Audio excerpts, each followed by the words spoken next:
Hello friends, Pastor Casey Taylor from Beulah Church, a United Methodist congregation in Sumner, Illinois, with a message in a minute.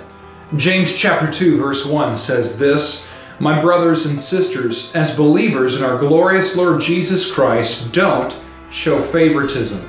James goes on to talk about favoritism, examples of it, why it's a problem, and how to combat it. The word favoritism that he uses in the original language is a fascinating word. In fact, if we were to translate it very graphically and literally into today's English, it would mean receive the face. Receive the face. One Bible encyclopedia unpacks that word or that phrase in this way. To show favoritism or receive the face of someone means to accept external appearance as the real thing, and to make an evaluation on that basis.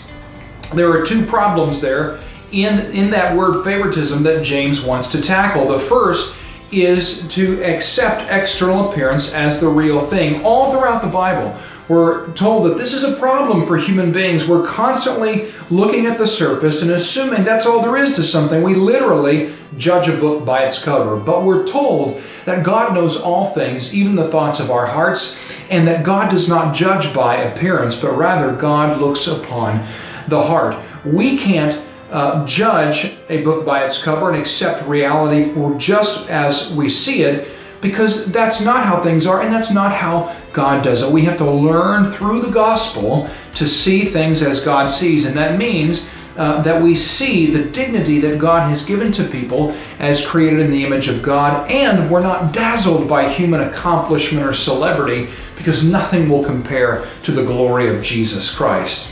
The other problem in that idea of favoritism is to evaluate someone based on what we see and think is reality. In other words, we set ourselves up as a judge of another person, deciding who deserves special attention, special treatment, and who deserves dignity and love. James tells us in verse 12, "Speak and act as those who are going to be judged." In other words, remember, you're not the judge, you will be judged. Every single one of us will have our lives, our words, our actions assessed and evaluated by Jesus Christ. He's the judge. And James goes on to talk about the fact that we are judged by this law that gives us freedom. You might wonder, how can judgment, God's judgment of me, give me freedom? Well, it's very simple. Because when we remember that we will be evaluated by Jesus Christ, then we are freed from having to evaluate and judge everybody else and determine who's worthy of dignity and special treatment.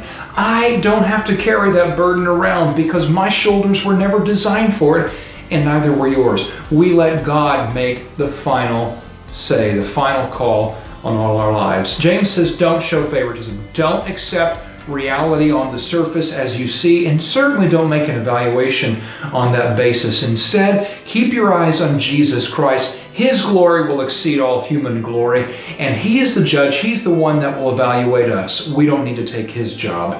This has been a message in a minute from Beulah Church.